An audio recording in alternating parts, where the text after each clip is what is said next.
11절 말씀 한 절입니다. 에레미야 29장 11절 다 함께 들어있도록 하겠습니다. 에레미야 29장 11절 같이 읽겠습니다. 시작. 여호와의 말씀이니라. 너희를 향한 나의 생각을 내가 아나니 평안이요 재앙이 아니니라. 너희에게 미래와 희망을 주는 것이니라. 아멘. 본문 말씀이 한 절인 이유가 있습니다. 한 절입니다. 왜 한 절을 본문을 정했을까요? 암송하십시오. 30초 드리겠습니다. 30초 드리겠습니다. 벌써 다 암송하시는 분들 계시죠? 네. 여호와의 말씀이니라.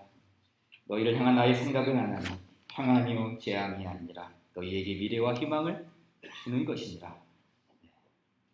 네 마디 정도 끊어서 읽으면 암송이 되겠죠? 여호와의 말씀이니라. 너희를 향한 나의 생각을 내가 아나니 평안이요 재앙이 아니니라. 너희에게 미래와 희망을 주는 것이니라. 이렇게 네 마디씩 끊으면 암송할 수 있을 것 같아요. 우리의 오후 시간의 장점은 소수 정예제, 즉 한 사람씩 다 시켜볼 수 있다는 거예요. 많으면 한 사람씩 못해요. 하지만 충분합니다. 긴장되시죠? 여호와의 말씀이니라. 너희를 향한 나의 생각을 아나니 평안이요 재앙이 아니니라. 너희에게 미래와 희망을 주는 것이니라. 시작. 여호와의 말씀이니라. 너희를 향한 나의 생각을 아나니 평안이요 재앙이 아니니라. 너희에게 미래와 희망을 주는 것이니라. 아멘. 이승려 집사님 여호와의 말씀이니라. 시작. 네.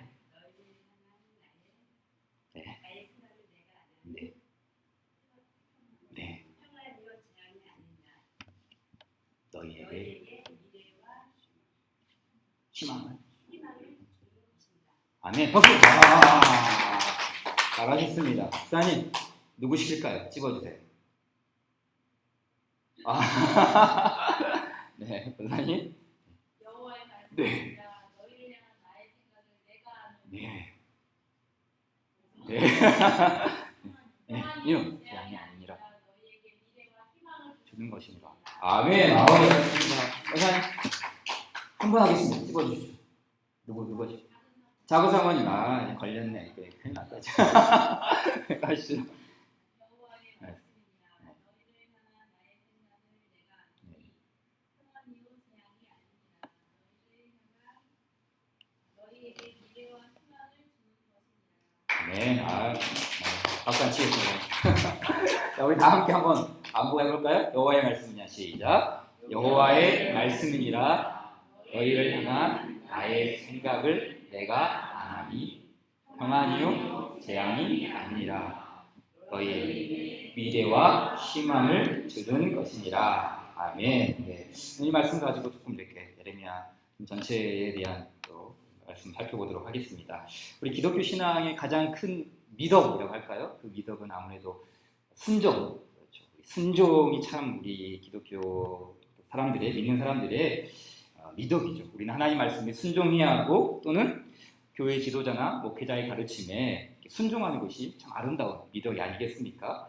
그러나 우리의 그 믿음을 더 단단하게 하고 우리의 신앙생활을 더 이렇게 뿌리 깊게 하는 것은 사실 믿음, 순종도 참 중요하지만 다른 게 또 하나가 필요한 게 있습니다. 그게 뭐냐면 바로 질문입니다. 질문이죠. 그냥 우리가 수동적으로 이렇게 지도자를 통해서 받는 말씀을 그냥 받고 배우고 이렇게 스스로 하지 못하고 수동적으로 자세로 이렇게 순종하는 것도 참 좋은 일이긴 하지만 그러나 더 적극적인 의미에서는 내가 한번 질문을 던져보고 왜 이런 말씀이 있고 왜 이런 말씀들을 우리가 배워야 하는 그런 질문을 통해서 사실은 이렇게 우리의 신앙이 더 뿌리 깊고 또 든든하게 세워져 가는 것 아니겠습니까? 그래서 우리 신앙생활에는 적절한 질문이 필요해요. 적절한 질문. 그냥 무조건 따지는 질문 말고 우리 신앙을 세우는 적절한 질문이 반드시 필요하죠. 왜 그렇습니까? 이 질문에는 고민하는 힘이 있기 때문이에요. 고민이 있죠. 요즘 현대인들의 문제가 뭡니까? 고민이 없다는 것이죠. 가볍죠. 고뇌가 없기 때문에 큰 고뇌 속에서 신앙생활 할 때도 이렇게 고민 속에서 주를 발견하고 고민 속에서 하나님을 깊게 만나는 그런 뿌리 깊은 신앙이 좀 이렇게 해이해지고 있는 것 아니겠습니까? 그래서 우리에게 영적인 호기심을 촉진시켜주는 이 질문이 굉장히 중요하죠. 우리가 뭐 자녀들을 기를 때도 어린아이들이 가장 많이 하는 게 뭐예요? 질문 아닙니까? 질문. 호기심 가지고 질문을 던지지 않습니까? 그런데 어떤 부모들은 그 호기심을 막 말살시키죠. 야, 그런 거 뭐가 필요하냐? 국어, 영어, 수학만 하는데 성적이 도움이 되는 것만 질문해. 자녀들의 호기심을 학교 성적으로만 채우는 것 아니겠습니까? 그러다 보니 국영수는 조금 뭐 잘하는 것 같아요. 우리나라 아이들이. 국영수는 잘하는 것 같아요. 그런데 세상을 보십시오. 그렇게 뭐 세계적인 어떤 창의적인 발명가, 혁신가가 우리나라에서 나옵니까? 안 나와요. 자꾸 호기심을 말살시켜버리니까. 국영수만 해라 그러니까. 뭐 수학, 국어는 좀 할지 모르지만 이런 창조적인 능력을 가진 아이들이 자라나지 못하는 것이죠. 교회 안에서도 사실은 질문은 그다지 살아있지 못한 것 같아요. 교회 안에서도. 질문하기를 꺼려하죠. 왜 질문하는 걸 꺼려합니까? 질문하면 믿음이 없어 보이거든요. 그런 것도 모르고. 왜 그런 거 질문하냐고. 그냥 무작정 믿어. 그냥 순종하면 돼. 질문하면 왠지 내가 좀 믿음이 없어져 보이기 때문에 질문을 많이 안 하는 것 같습니다. 그냥 아멘하고 순종하십시오. 믿습니다. 뭐 이런 사람이 좀 악광을 받지. 좀 질문하는 사람은 좀 뒤로 밀려나는 그런 흐름들이 조금 있는 것 같아요. 하지만 다시 말하지만 우리가 믿음으로 취할 것은 반드시 믿음으로 취해야 되죠. 그렇죠? 우리가 뭐 따지고 질문하고 하는 어떤 그런 아주 대진리, 뭐 하나님의 창조나 그리스도의 성육신이나 이런 모든 진리에 대해서는 우리가 무조건 믿음으로 받는 것 굉장히 중요하죠. 그러나 다른 것에 있어서는 아주 적절한 질문이 우리의 신앙생활을 더 풍요롭게 하고 든든하게 세워가는 것을 우리가 간과해서는 안 되는 것 아니겠습니까? 자, 그래서 오늘 이 질문을 몇 가지 던져보도록 하겠습니다. 질문, 아주 근원적인 질문이죠. 여러분, 하나님의 뜻은 무엇입니까? 아주 굉장히 포괄적인 질문이죠. 광범위한 질문이에요. 하나님의 뜻은 무엇일까? 이 질문을 지금 우리 이제 에레미야 말씀과 관련해서 한번 연관지어서 생각해 봅시다. 에레미야에서 나오는 하나님의 뜻은 뭐가 있습니까? 여러분, 멸망이 하나님의 뜻인가요? 멸망이 하나님의 뜻인가요? 유다 백성들이, 하나님의 언약 백성들이 나라를 빼앗기고 주권을 박탈당하고 포로로 끌려가고 왕의 자리가 퇴위시켜버리고 성전이 무너지고 제사장도 없고 더 이상 예배를 드릴 수 없는 그 멸망이 하나님의 뜻입니까? 여러분, 이 질문에 대한 답이 뭡니까? 결론적으로 말하면 예스입니다. 이스라엘 멸망은 하나님의 뜻이 맞아요. 그것을 어떻게 알 수 있습니까? 에레미야서 52장 맨 마지막이죠. 한번 볼까요? 52장을 하겠어요. 52장을 하게 되면은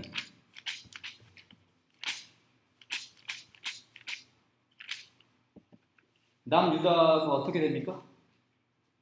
망합니다. 멸망합니다.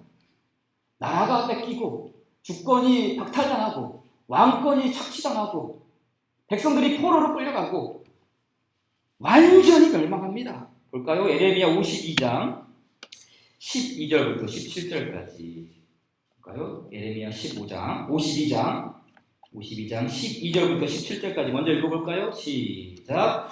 바벨론의 느부갓네살 왕의 19째 해 5째 달 10째 날에 바벨론 왕의 어전 사령관 느부사라단이 에루살렘에 이르러 여호와의 성전과 왕궁을 불사르고 예루살렘의 모든 집과 고관들의 집까지 불살랐으며 사령관을 따르는 갈대아 사람의 모든 군대가 예루살렘 사면 성벽을 헐었더라.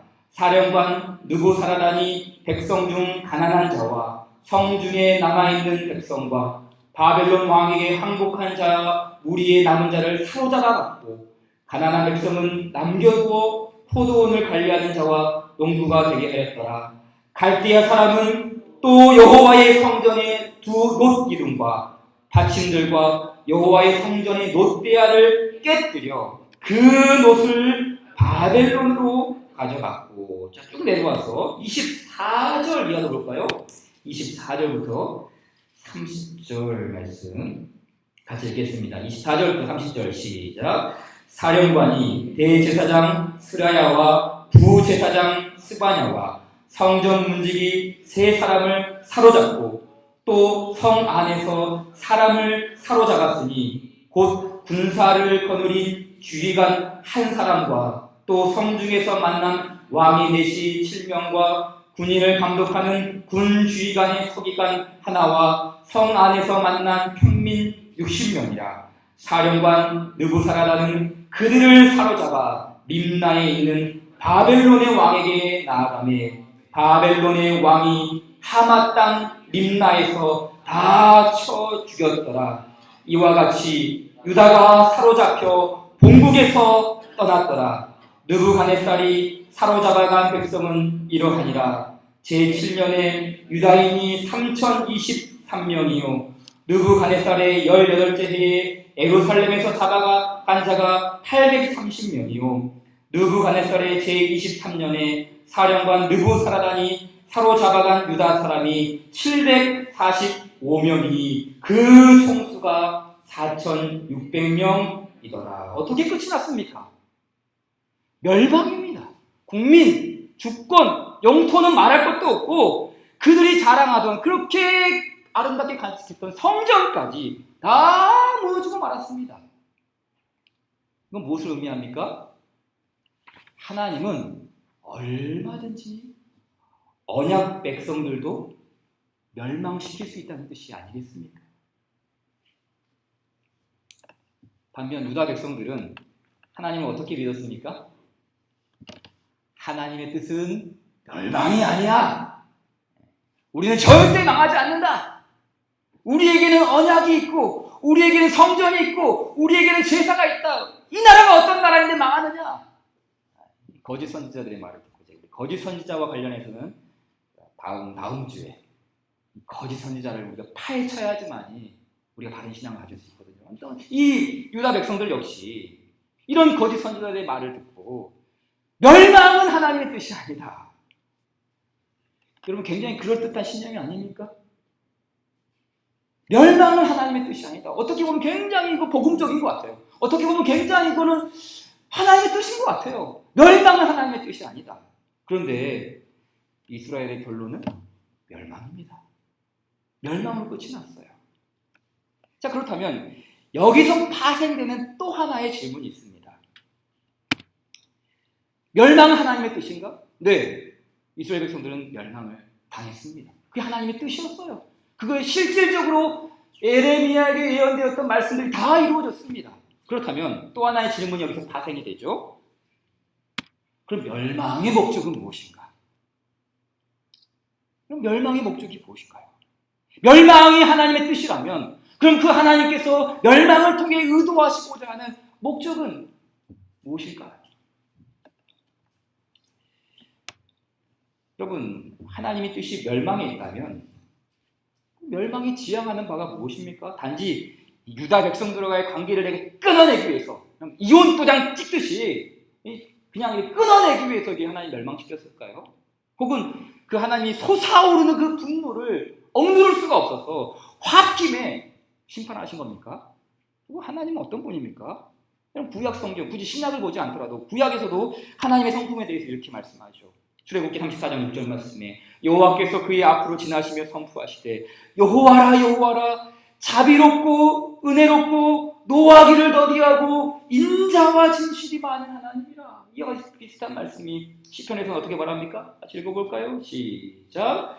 여호와는 긍휼이 많으시고 은혜로우시며 노하기를 더디하시고 인자하심이 풍부하시도다 라고 했어요. 여러분 이상하지 않습니까?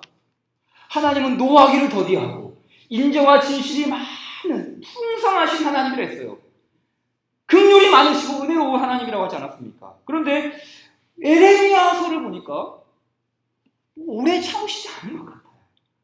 오래 참으시면 끝까지 오래 참으셔야 되는데 그게 아닌 것 같지 않습니까? 하나님의 성품이 지금 충돌되고 있는 거 아닙니까? 출애굽기에서 말씀하신 하나님과 에레미야에서 나온 하나님이 다른 하나님입니까? 같은 하나님이 아닙니까? 하나님의 성품이 지금 충돌되고 있습니다.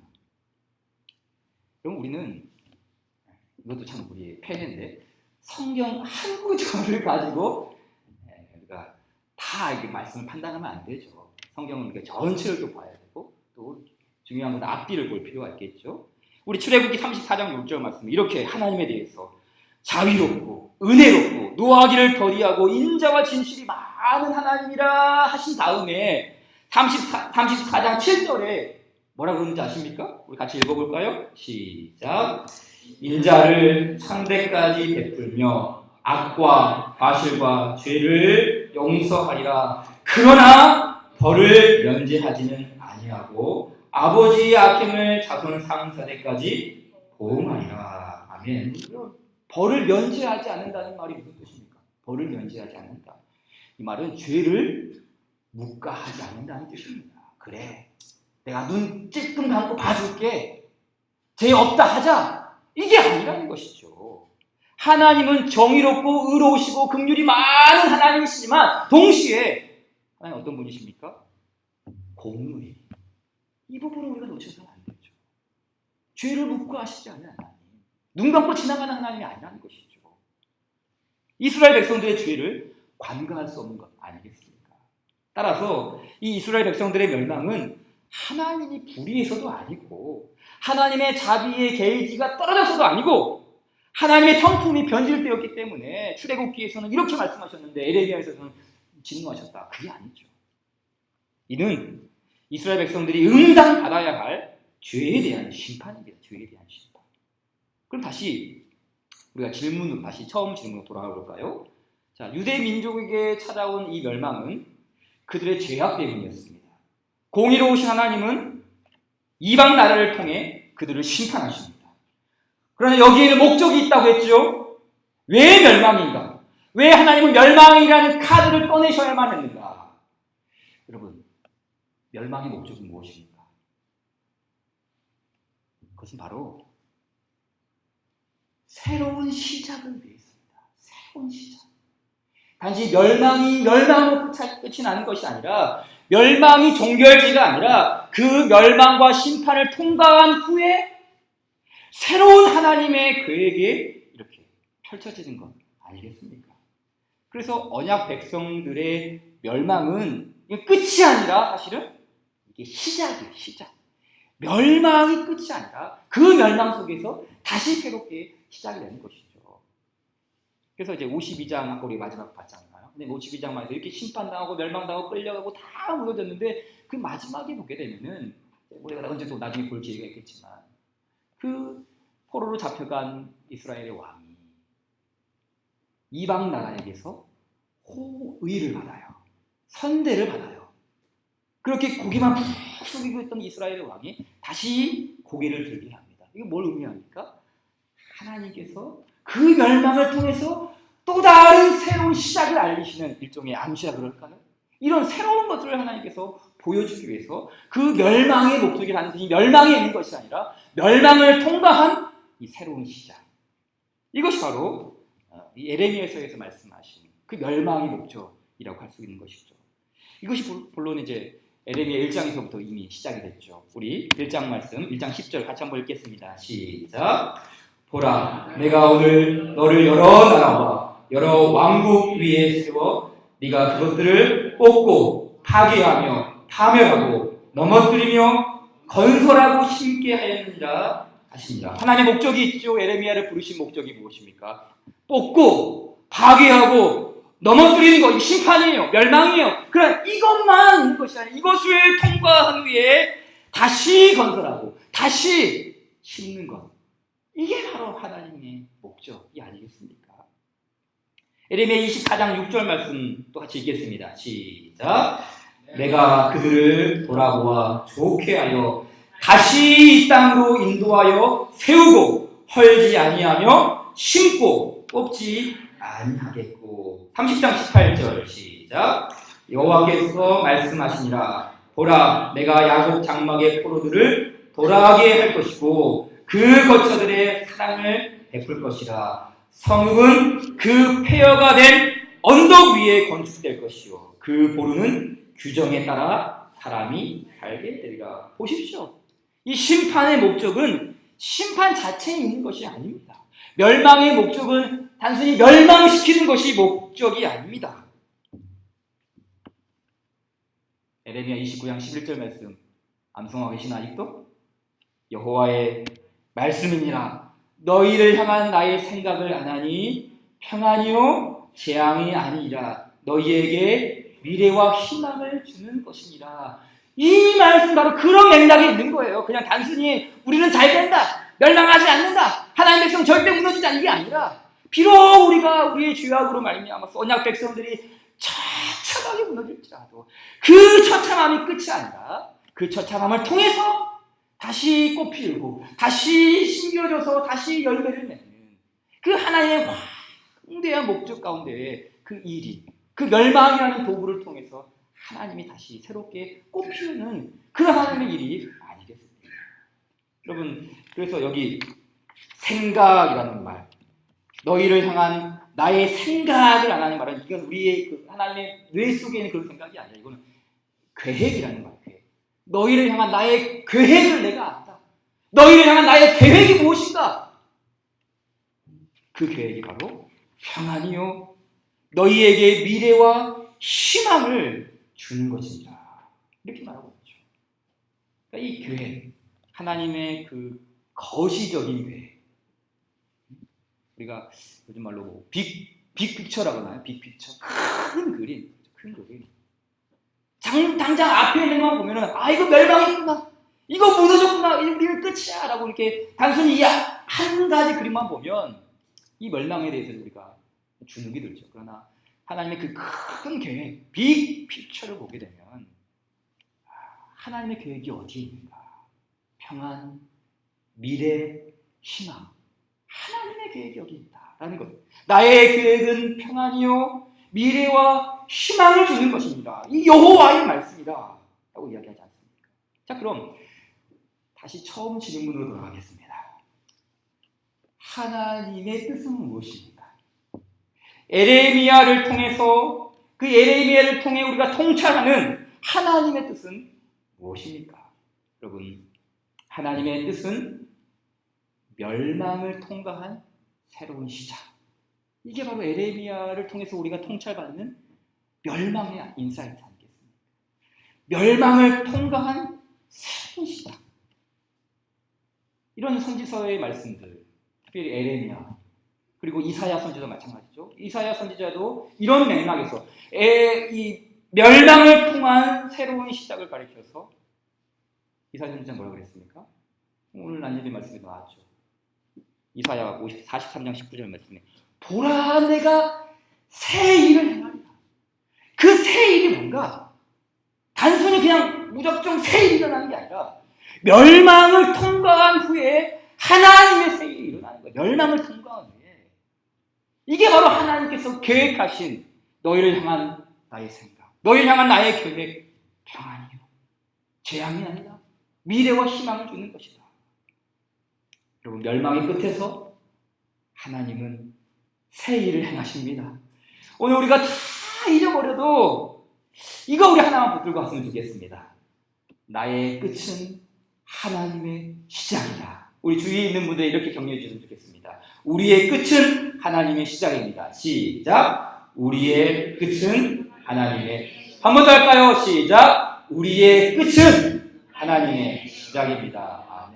이게 우리의 끝은 이게 끝이 아니라 이게 바로 하나님의 시작이 되는 것이죠. 그래 오늘 이 말씀 관련해서 간단하게 두 가지를 언급하겠습니다. 우리의 끝이 하나님의 아름다운 시작이 되는 이 은혜를 구현하기 위해서 우리가 힘써야 할 것은 무엇인가? 첫째, 여러분 하나님의 계획을 신뢰하는 믿음.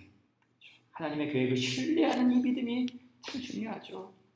여러분 오늘 이 예레미야 29장에 나오는 본문이 언제 주어진 것인지 아십니까? 언제 기록이 된 건지 아세요? 바벨론 포로 되기 전도 아니고 바벨론 포로 이후도 아닙니다. 이 예레미야 29장의 말씀은 중간, 그러니까 바벨론이 한번 쳐들어와서 1차 포로 한번 잡아가고 혹은 2차 포로로 잡아가서 그 포로로 잡혀간 이스라엘 백성들에게 예레미야 선지자가 그 말씀 주는 거예요. 자, 우리 말씀 29장 10절 한번 같이 읽어볼까요? 29장 10절 시작.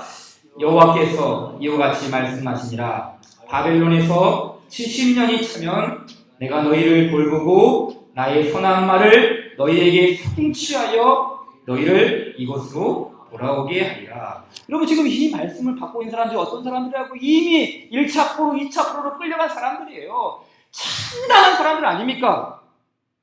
그런데 이런 사람들에게 70년만 기다려. 이게 뭐예요? 쉽게 말하면 법원에서 빵빵빵 70년 선고를 받은 거예요. 근데 이 70년이 차면 미래의 희망이 솟아오른대요. 재앙이 아니라 평안이 돼요. 아니 지금 현 상태는 이거 무슨 평안이고 무슨 축복입니까? 완전히 멸망당한 재앙인데 사실 이 말을 하고 있는 에레미야조차도 무슨 근거로 하나님 무슨 근거로 이 이스라엘 백성들에게 이거는 재앙이 아니라 평안이야. 너희에게 미래와 희망을 줄 거야. 70년이 차면 다시 하나님 돌아오게 하실 거야. 에레미야 선지자도 이 말을 하면서도 무슨 근거로 자신이 하는지조차 의심이 들지 않겠습니까? 그런데 중요한 것은 무엇입니까? 이 말은 에레미야의 말이 아니라 하나님의 말씀이라는 거야. 하나님의 말씀. 그래서 뭐가 강조됩니까? 여호와께서 이와 같이 말씀하시니라. 11절도 보세요. 11절. 11절에도 뭐라고 그럽니까? 여호와의 말씀이니라. 그렇죠? 그 에레미야의 말이 아니에요. 인간의 주장이 아니라는 것이죠. 쭉 내려가서 14절도 보시죠. 14절 역시 뭐라고 말합니까? 14절에 이것은 여호와의 말씀이니라. 하나님은 중요한 순간마다 자신의 이름에 근거한 그 약속을 주십니다. 단지 인간의 말을 통해서 어떤 지도자의 말을 통해서 사람을 위로하고 사람을 격려하고 미래의 희망을 주는 것이 아니라 이거는 여호와 하나님의 말씀입니다. 분명히 그 일을 이루시고 행하신다는 자신의 이름을 걸고 하는 말씀 아니겠습니까? 그래서 에레미야 31장 17절 말씀 보니까 너의 장래에 소망이 있을 것이라. 너의 자녀가 자기들의 지경으로 돌아오리라. 여호와의 말씀이라. 항상 회복을 말할 때마다 그들의 새로운 시작을 말할 때마다 하나님의 새 일을 말할 때마다 하나님의 말씀 그 말씀의 근거에서 우리가 신뢰하고 그 말씀 여호와의 이름의 근거에서 우리가 믿음을 갖는 것 아니겠습니까? 시편 말씀 우리 한번 같이 읽겠습니다. 33편 11절 시작. 여호와의 계획은 영원히 서고 그의 생각은 대대에 이르리로다. 아멘. 그렇죠. 우리가 이 말씀에 잇대어서 그렇죠. 지금은 비록 희망의 터널이 보이지 않냐, 희망의 빛이 보이지 않냐고 평안이라 그랬는데 무슨 평안입니까? 아무것도 안 보이는데요. 그러나 비록 그럴지라도 여호와의 계획은 영원히 서고 그의 생각은 대대에 이르리로다라는 우리가 이 말씀에 잇대어서 믿음으로 여호와를 신뢰하고 믿음으로 하나님 앞에 나아가고 그 하나님께서 주의 백성들에게 주시는 평안과 미래와 희망 그 누구에게 우리가 소망을 거는 것이 아니라 그 누구의 말을 듣고 우리가 안림하는 게 아니라 바로 여호와의 말씀 영원한 계획을 이루시고 그 생각을 반드시 이루시는 그 여호와의 말씀에 잇대어서 우리의 믿음을 그 하나님께 집중하는 것 아니겠습니까? 자, 또 하나 우리가 우리의 끝이 하나님의 시작이 되기 위해 또 하나 우리가 힘써야 할 일이 있죠. 그거는 이 끝을 통한 회개와 자각의 삶입니다. 우리가 주께서 우리를 인생의 끄트머리에 두시는, 멸망의 낭떠러지 앞에 두시는 그 끝을 통해서 우리가 깨달아야 할 거 뭡니까? 회개와 자각의 삶이죠. 여러분, 하나님께서 이스라엘 백성들을 심판하시고 회복시키시는 것이 목적이라면 그 결과는 어떠해야 할까요? 하나님이 심판하셨어요. 그리고 다시 회복시키셨어요. 이게 뭐 단지 뜨거운 온탕 들어갔다가 냉탕 들어갔다가 이게 하나님 목적입니까? 하나님이 심판하시고 하나님이 회복시키셨어요. 단순히 이게 하나님이 원하시는 일입니까? 그게 아니죠. 하나님은 이 끝과 이 새로운 시작, 이 멸망과 회복을 통해서 원하시는 일이 있죠. 그게 뭐겠습니까? 먼저는 자신들의 죄를 깨닫는 일이죠. 그렇죠. 이런 멸망과 심판과 회복을 통해서 왜 우리가 이처럼 처참한 멸망을 당하는가? 왜 우리는 재산도 잃고 건강도 잃고 나라도 잃고 모든 것을 다 잃어버렸는가? 무엇 때문이란 말인가? 주님, 이 모든 것이 나의 죄 때문입니다. 이놈 때문입니다. 그 죄를 깨닫는 것이 멸망과 새로운 시작을 통해서 회복을 통해서 이루어지는 하나님의 목적이 아니겠습니까? 단순히 그냥 뭐 멸망시키고 회복시키는 것, 이게 목적이라면 그 일을 왜 하시겠어요? 이스라엘 백성들을 우리 말씀 보십시오. 전혀 깨닫지 못하거든요. 아무리 경고해도, 아무리 말씀하여도 깨닫지 못하는 게 인생이에요. 그러나 하나님은 그 멸망을 통해서, 그리고 다시 새롭게 피어오르는 회복을 통해서 회개와 자각의 삶을 살아갈 수 있도록 하나님은 우리를 살리셨다. 이게 바로 하나님의 은혜구나.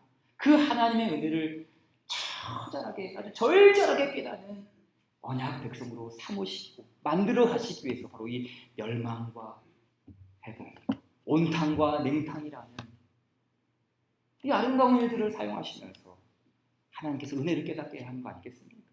그래서 오늘 이 본문 말씀 보게 되면 다음과 같은 말씀이 나오고 29장 12절 13절 말씀 보십시오. 같이 한번 읽어볼까요? 시작. 너희가 내게 부르짖으며 내게 와서 기도하면 내가 너희들의 기도를 들을 것이요 너희가 온 마음으로 나를 구하면 나를 찾을 것이요 나를 만나. 여러분 에레미야 말씀 보신 분들은 아시죠? 하나님 기도하면 뭐라 그럽니까? 내 너희 기도 안 들어주겠다. 심지어는 에레미야가 하나님 기도하겠습니다. 그러니까 뭐라 그래요?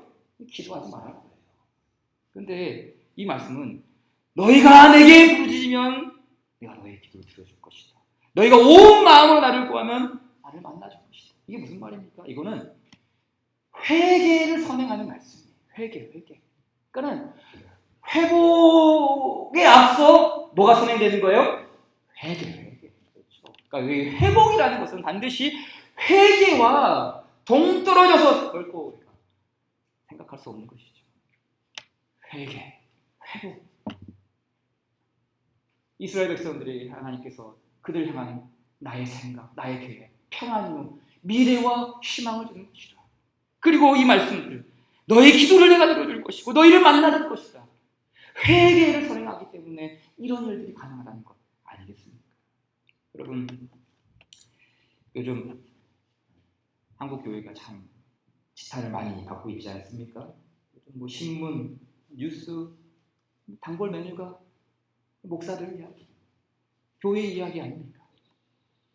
몇 해 전에 우리 추락하는 한국 교회를 향해서 서울대학교 교수를 역임하시고 목사 편찬위원회셨던 성봉호 장로님께서 이런 말씀하셨습니다.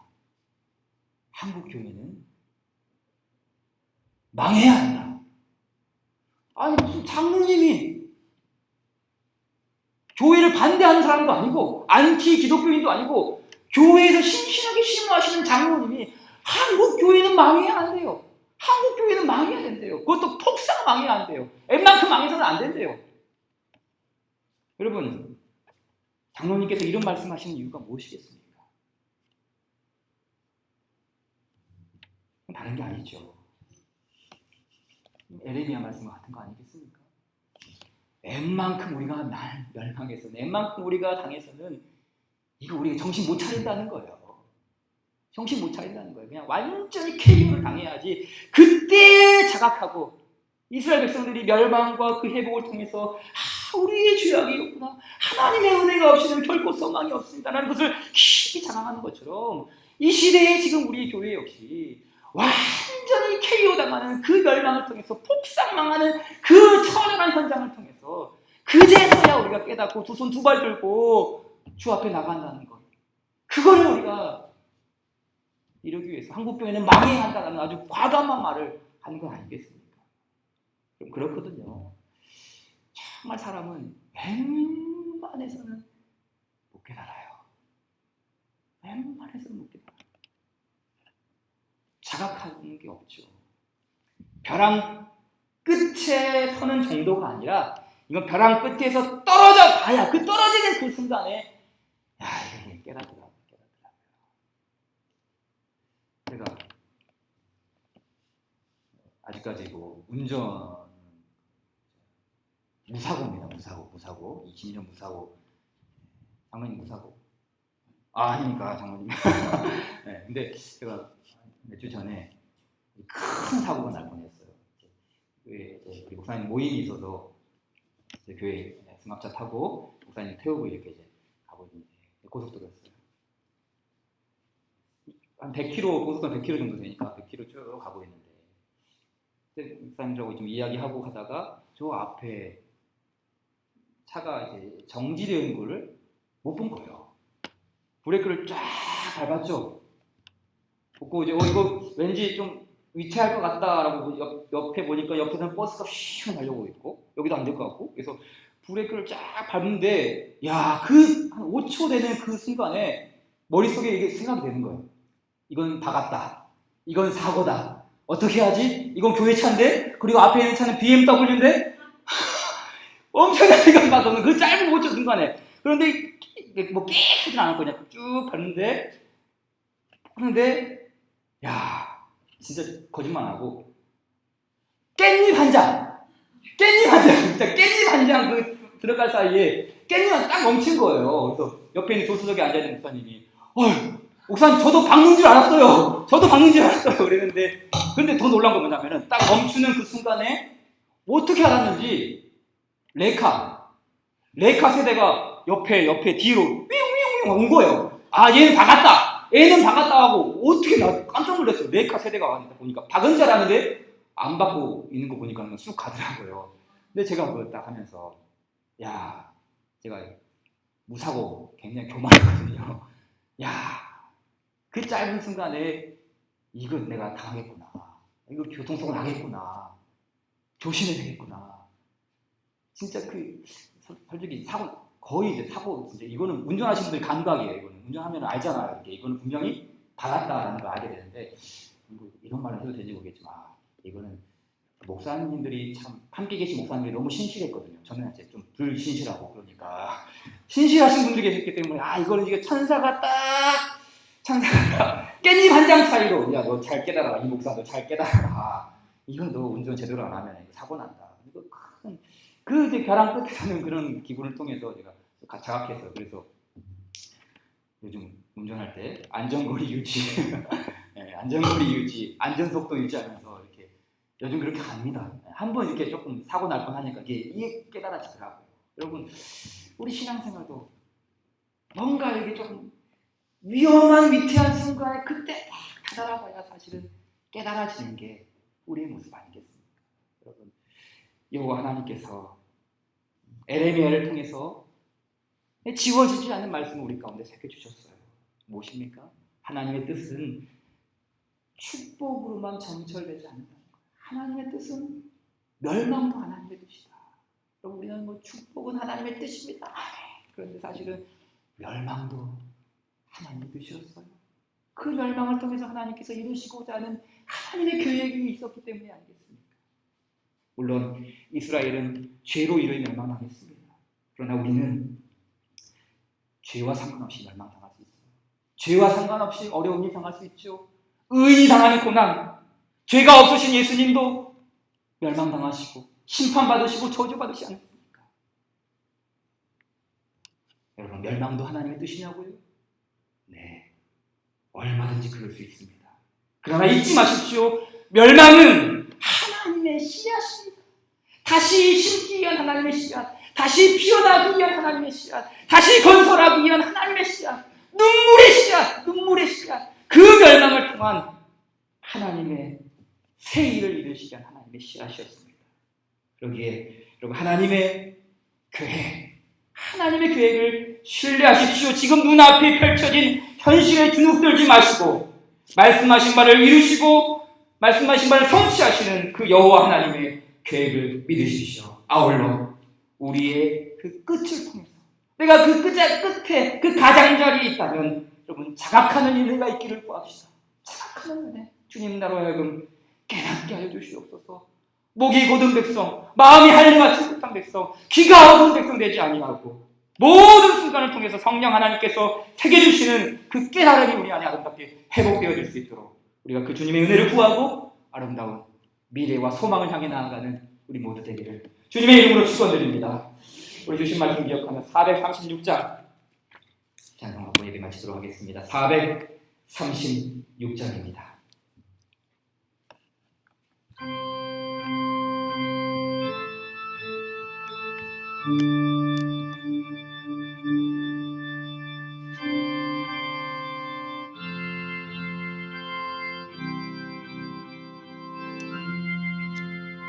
나 이제 주님의 새 생명 얻음모 내 것은 지나고 새 사람이로다.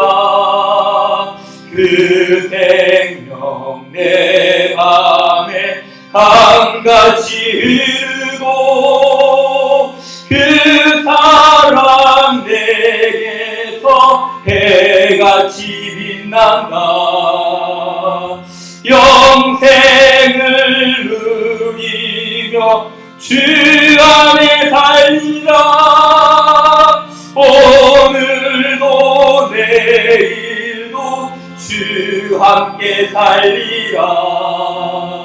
주 안에 감추인 새 생명 얻으니 이전에 좋던 거 이제는 값없다. 하늘의 은혜와 평화를 맛보니 찬송과 기도로 주 함께 살리라. 영생을 누리며 주 안에 살리라. 오늘도 내일도 주 함께 살리라. 산천도 소목도 새 것이 되었고 죄인도 원수도 친구로 변한다.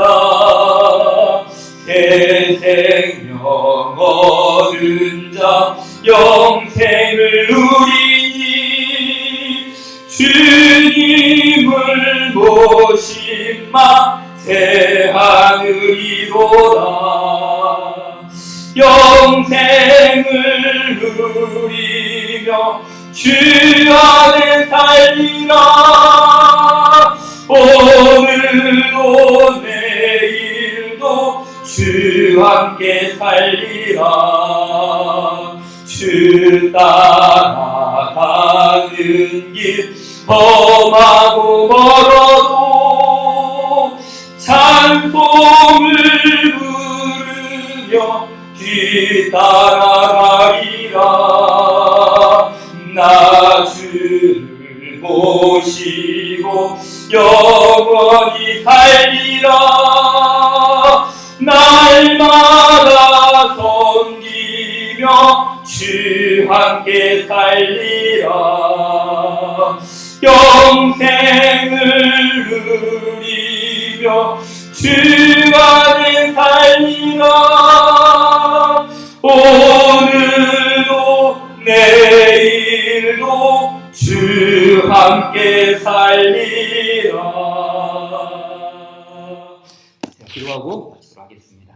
좋으신 하나님 아버지 감사합니다. 주께서 주의 백성들을 선대하여 주시고 우리로 하여금 주 예수 그리스도의 은혜로 말미암아 풍성하게 부어주시는 아버지 하나님의 은혜를 맛보며 날마다 순간마다 모든 때마다 주의 은총 속에 아름답게 살아가게 하신 하나님의 은혜에 감사드리옵나이다. 주여 매일매일 살아가는 순간순간마다 주께서 우리를 이끄시고 안위하시고 보호하셨다가 이제 이 거룩한 주의 날 함께 맞이하여서 성회로 모여서 예배하고 하나님을 송축하고 돌아가기를 사모하는 아름다운 주의 성도들 발걸음 위에 주께서 함께 동행하여 주시옵시고 또한 모든 가정과 직장과 일터와 산업터에서도 우리 주의 선한 손이 함께하는 아름다운 역사가 우리 모두에게 나타나게 하여 주시옵소서. 지금은 우리 구주 예수 그리스도의 은혜와 하나님 아버지의 한량없는 사랑하심과 성령 하나님의 열매 맺게 하심이 오늘도 주 안에서 우리의 끝은 하나님의 시작임을 믿고 살아가기를 다짐하는 모든 성도들 머리 위에 가정 위에 지금부터 영원 무궁하기를 주의 이름으로 간절히 축원하옵나이다. 아멘.